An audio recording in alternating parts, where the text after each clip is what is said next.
একটা মনিটর আপনি full HD এবং 4K দুইটা মোডে চালাতে পারবেন। কি ইন্টারেস্টিং না?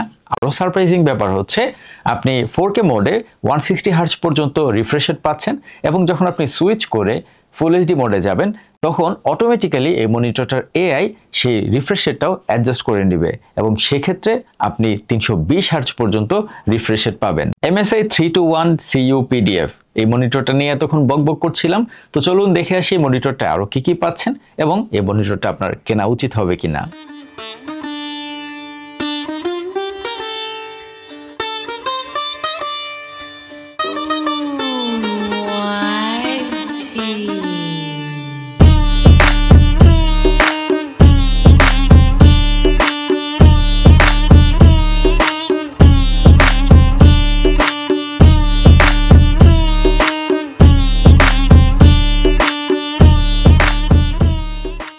যারা কার্ভ মনিটরে গেমিং করতে পছন্দ করেন তাদের জন্য প্রথমে একটা সুখবর হচ্ছে MSI এর এই মনিটরটাও কিন্তু একটা কার্ভ মনিটর। 31.5 ইঞ্চের র্যাপিড VIA প্যানেলের এই মনিটরটির রেজুলেশন আলট্রা এইচডি মোডে 3840x2160 এবং ডুয়াল মোড অর্থাৎ ফুল এইচডি মোডে 1920x1080। 10 বিট প্যানেলের এই মনিটরটির পিক ব্রাইটনেস 350 নিটস। এই মনিটরটি 1.07 বিলিয়ন কালার প্রডিউস করে। মনিটরটির কালার গ্যামট Adobe RGB 93%, DCI-P3 97% এবং sRGB 136%। এই মনিটরটি বেশ ভিভিড এবং ভাইব্রেন্ট কালার প্রোভাইড করে, যেটা গেমিং কিংবা কন্টেন্ট ওয়াচিং এর বেলায় দেখতে বেশ ভালোই লাগে। মনিটরটির ভিউইং অ্যাঙ্গেল 178 ডিগ্রি এবং সাইড অ্যাঙ্গেল থেকেও আমরা কন্টেন্ট ওয়াচ করে দেখেছি। মনিটরটিতে কোনো ধরনের কালার শিফটিং আমরা পাইনি। প্রথমেই বলেছিলাম এই মনিটরটা কিন্তু 320 হার্টজ পর্যন্ত রিফ্রেশ রেট পাচ্ছেন এবং 0.5 মিলিসেকেন্ড এর রেসপন্স টাইম। সো বুঝতে পারছেন এই মনিটরটাতে কিন্তু আপনি গেমিং করে দুর্দান্ত লেভেলের মজা পাবেন। ভিসা ডিসপ্লে HDR 400 সার্টিফাইড এই মনিটরটাতে কিন্তু MSI বেশ কিছু গেমিং সেন্ট্রিক ফিচার অ্যাড করেছে। Smart crosshair, optics scope, AI ভিশনের মতো বেশ কিছু গেম সেন্ট্রিক ফিচার যেগুলো আপনার গেম প্লেকে নেক্সট লেভেলে নিয়ে যেতে হেল্প করবে। MSI এর AI ভিশন মোডটি আপনার গেমিং এর জন্য খুবই ইফেক্টিভ, কারণ এর ফলে আপনি ডার্ক এরিয়ার ডিটেলস গুলো খুব ভালোভাবে খেয়াল করতে পারবেন। এছাড়াও এই মনিটরটিতে অ্যাডাপটিভ সিঙ্কের সাপোর্ট রয়েছে। পাশাপাশি কনসোল গেমারদের জন্য গেম প্লে আরো বেটার করতে রয়েছে VRR এবং CEC সাপোর্ট, সো দ্যাট আপনারা গেম প্লে করার সময় এখন কিন্তু আর স্ক্রিন টিয়ারিং কিংবা চপি ফ্রেমস এই ধরনের কোনো ইস্যুই ফেস করবেন না। MSI এর এই মনিটরটি ব্যবহার করে আপনি যখন রেসিং, শুটিং এর মতো ফাস্ট পেসড গেমস গুলো খেলবেন তখনও কিন্তু কোনো ধরনের ঘোস্টিং, স্টাটারিং কিংবা মোশন ব্লারও পাবেন না।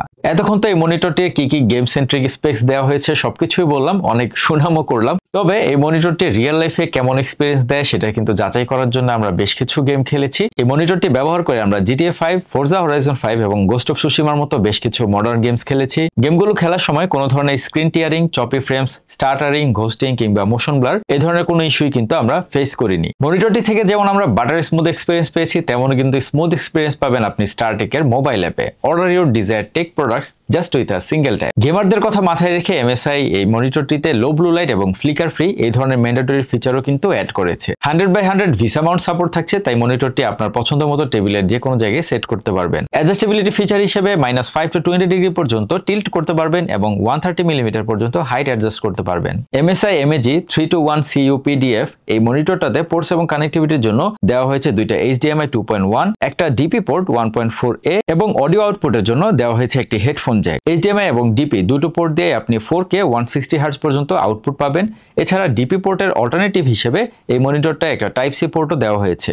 ভিডিও শেষ পর্যায়ে এসে গেমারদের জন্য একটা কথা বলতে চাই, আপনি আপনার লাইফ টাইমে একবার হলেও MSI এর এই প্রিমিয়াম সেগমেন্টের গেমিং মনিটরগুলোতে গেম প্লে করে দেখবেন। বিলিভ মি, আপনার কিন্তু পুরো গেমিং এক্সপিরিয়েন্সই চেঞ্জ হয়ে যাবে। যাই হোক, MSI MAG 321 CU PDF এই দুর্দান্ত মনিটরটি পারচেস করতে হলে কিন্তু আপনাকে যেতে হবে স্টারটেকের যে কোনো আউটলেটে, অথবা আপনি যদি আউটলেটে না গিয়ে ঘরে বসে মনিটরটি পেতে চান তাহলে কিন্তু ভিজিট করতে হবে startek.com.bd। আমি হিমেল বিদায় নিচ্ছি এখানে। দেখা হবে পরবর্তী ভিডিওতে নতুন কোনো প্রযুক্তিপণ্য সাথে নিয়ে।